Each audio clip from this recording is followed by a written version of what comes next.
Salut tout le monde, bienvenue chez Femmes Sages Wisdom Ministry. Pour ceux qui ne me connaissent pas, je suis Octavie Royale Kiala Kim Mumbai. Je suis une servante de Dieu. Et ici, je parle de Jésus. Ici, je parle de tout ce qui concerne la parole de Dieu. Je motive aussi. Si c'est pour toi la première fois de me suivre et que tu n'es pas parmi mes abonnés, je te demande par l'amour de Dieu de le faire rapidement, gratuitement et tout simplement. Merci, merci, c'est gentil de ta part, je sais que tu l'as fait. C'est pour la gloire de Dieu. Ici, tu ne seras pas dessus. Si tu veux vraiment entretenir ta relation avec le Seigneur, sache que tu es dans un bon endroit. Rapidement, sans plus tarder, je vais vous donner le sujet d'aujourd'hui. Les sujets d'aujourd'hui, je l'ai intitulé, donc disons notre thème, je l'ai intitulé la soumission mal demandée. Donc, directement, on comprend qu'on parle d'un homme qui demande à sa femme d'être soumise, mais il ne la demande pas de la bonne manière. De toutes les façons, la Bible nous dit que nous, femmes, nous devons être soumises à nos maris. Rapidement, la Bible nous dit aussi dans le livre d'Éphésiens, au chapitre 5, si je ne me trompe pas, c'est dans le 25e verset, que l'homme, que le mari doit aimer sa femme comme Christ a aimé l'Église. Donc, vous voyez que un homme qui ne sait pas bien demander la soumission à sa femme, c'est un homme qui est égoïste. C'est un homme qui est en train de manipuler sa femme. Oui, permettez-moi de vous le dire. En fait, il y a des femmes qui sont vraiment dans la douleur, qui souffrent au sein de leur foyer. Moi, j'aime le mariage et j'encourage au couple de continuer à être ensemble. Et je demande à ceux qui sont dehors de pouvoir entrer, car le mariage, c'est quelque chose que Dieu aime. Par contre, il y a aussi certains mariages qui sont comme si on est dans l'enfer. Vous comprenez? Donc, du genre où la femme n'est pas libre. La femme est comme si elle était dans une prison, où elle ne sait même pas interpréter des songes. Joseph était dans la prison, elle avait même le temps de pouvoir interpréter des songes. Il y a certaines femmes qui sont dans le mariage, elles n'arrivent même pas à interpréter des songes.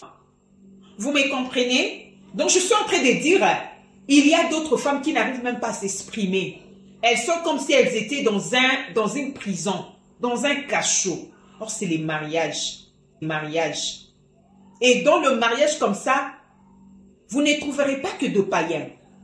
Il y a même de pasteurs qui ne savent pas rendre leurs femmes heureuses. Il y a même des hommes de Dieu.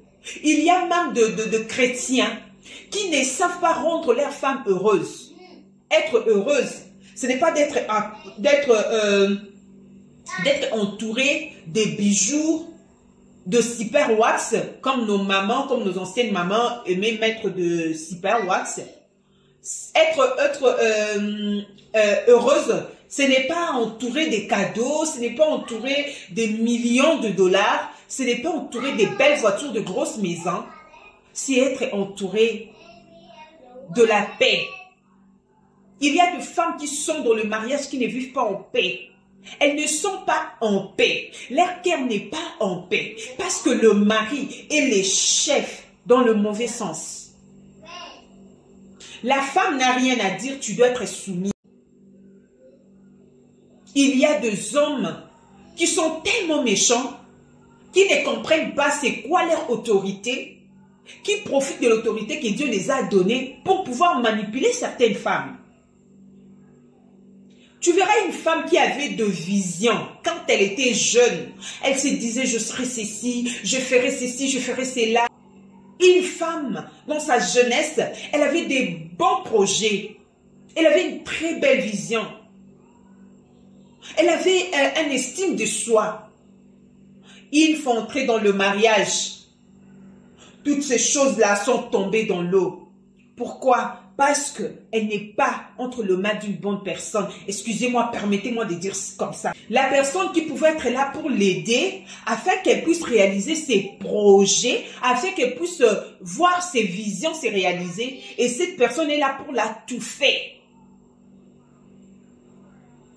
Une femme qui avait des projets, une femme qui avait un bel avenir, tout est passé comme ça. Elle est devenue comme ça. Elle-même ne comprend pas parce que elle est entre les mains d'une mauvaise personne. Comprenez qu'en dehors de vos femmes, d'être votre femme, elles ont aussi leur propre vie. Je ne demande pas aux femmes d'aller faire n'importe quoi parce que quand tu es marié, tu ne peux pas faire n'importe quoi. Surtout que tu es aussi enfant de Dieu. Tu as d'autres choses que tu ne peux plus faire. Tu ne peux pas avoir beaucoup d'amis, tu ne peux pas aller où tu veux, tu ne peux pas faire tout ce que tu veux par toi-même. Tu dois toujours consulter ton mari avant de faire quelque chose. Mais il y a des hommes qui sont tellement méchants. Je ne sais pas si c'est de l'amour ou c'est de la jalousie. Un homme qui ne donne pas à sa femme la liberté de vivre sa vie. Oui, comme je disais au début, il y a aussi des hommes de Dieu qui sont comme ça. Sa femme est devenue comme une esclave où elle n'a pas droit à vivre sa propre vie. Elle n'a pas droit de se défendre, même si elle a raison. Elle doit être soumise. Les femmes qui souffrent dans le couple. Et moi, je me tiens aujourd'hui dans le nom de Jésus pour parler à ces femmes. En dehors d'être la femme d'un homme, en dehors d'être la femme de ton mari, tu es créé par l'image de Dieu. Tu as aussi ta propre vie. Tu dois aussi réussir ta vie. Tu dois aussi progresser dans ta vie. Tu dois aussi faire un pas. Tu n'es pas là juste pour faire des enfants, pour préparer et afin que tu dois rester comme ça. Non, tu dois être épanoui. Pas dans le mauvais sens, dans le bon sens. Être épanoui, marcher dans la crainte de Dieu. Et tu réalises tes projets. S'il faut faire des affaires, s'il faut aller travailler, si peut-être tu as des enfants qui ont grandi, qui peuvent rester eux-mêmes jusqu'à ce que tu reviennes du boulot, tu peux aller travailler. Si peut-être tu as des petits-enfants, parce que les femmes, vous ne devez pas aussi abandonner vos enfants juste pour aller chercher de l'argent. Le mari est censé, lui, d'aller chercher de l'argent pour sa famille. Et alors, si Dieu a fait grâce à ton mari de pouvoir gagner un petit rien pour pouvoir prendre soin de la famille, et que vous avez des enfants qui sont encore petits, qui sont encore très jeunes, il ne faut pas laisser tes enfants pour aller chercher de l'argent. Tu dois rester là pour l'éducation de tes enfants. Tu dois rester là pour encadrer tes enfants. Une fois que tes enfants seront capables de se débrouiller eux-mêmes, s'il faut aller travailler, tu vas aller travailler. Mais c'est mieux, c'est vraiment conseillé quand tu as des petits-enfants de pouvoir faire tes propres affaires. Tu entres dans l'entrepreneuriat, tu fais tes affaires, toi-même tu gères ton temps, tu as le temps de gérer ta maison, tu as le temps de pouvoir prendre soin de tes enfants, vérifier leurs devoirs, les aider à faire le devoir, tout ça. Et tu as aussi le temps pour toi. Donc, pour gagner de l'argent, ce n'est pas seulement que tu dois aller déposer un CV quelque part. Tu peux aussi faire tes propres affaires. Dans le peu que tu as, tu peux commencer.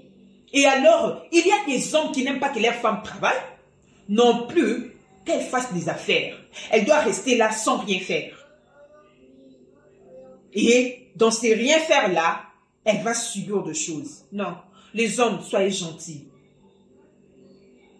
Dès vaut mieux qu'un. Une fois que ta femme aussi amène un petit rien, et c'est que toi aussi tu as, ça peut aider. Si ta femme a la capacité, elle a ses potentialités de pouvoir chercher de l'argent d'une manière à d'une autre, dans le bon sens toujours comme je le dis. Laisse-la. Laisse-la.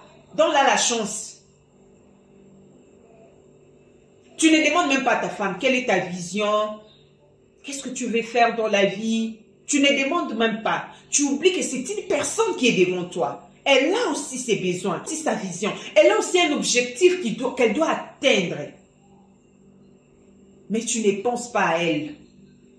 Tu penses seulement qu'elle doit être soumise. La Bible nous dit que nous devons être soumises à nos maris. Et la Bible demande à nos maris de pouvoir nous aimer. Donc, quand tu aimes quelqu'un, tu ne peux pas faire du mal à cette personne.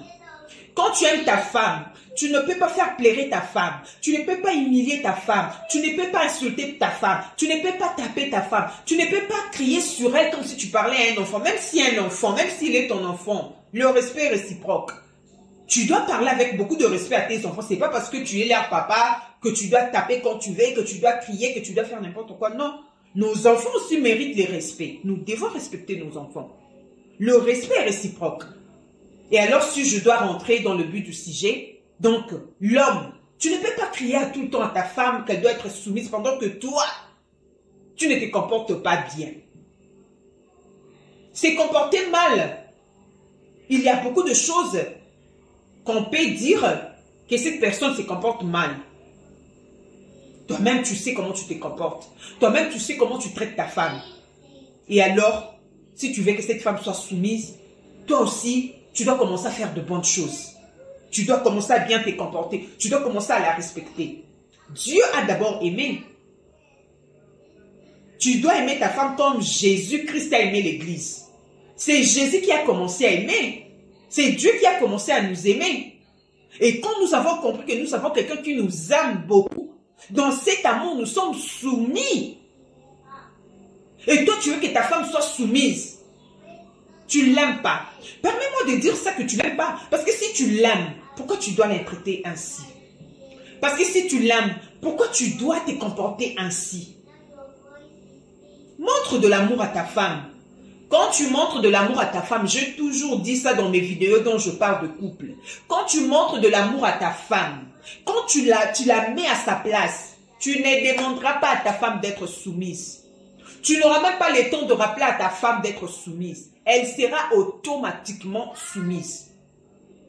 Parce qu'elle reçoit déjà ce qui fait qu'elle soit soumise. Mais toi, si tu n'aimes pas ta femme, tu ne te comportes pas bien, tu fais des choses pas bien et tu cherches à ce que cette femme soit soumise. Ce n'est pas juste. Appelle ta femme, demande-la, ma femme, qu'est-ce que tu veux? Quand tu étais jeune, quelles étaient tes visions? Tu visais faire quoi dans l'avenir quand tu seras grande? Elle va te dire. Il y a des femmes qui ont de bons projets. D'autres essaient même à dire à leur mari, mais leurs maris ne veulent pas écouter. Il y a des femmes qui ont de bons projets. Une fois que tu laisses ta femme dans ses projets, vous allez tous vous retrouver. Mais certains hommes sont tellement, je ne sais pas, méchants, jaloux, je ne sais pas quel mot que je peux placer. Ta femme, elle n'est pas une esclave.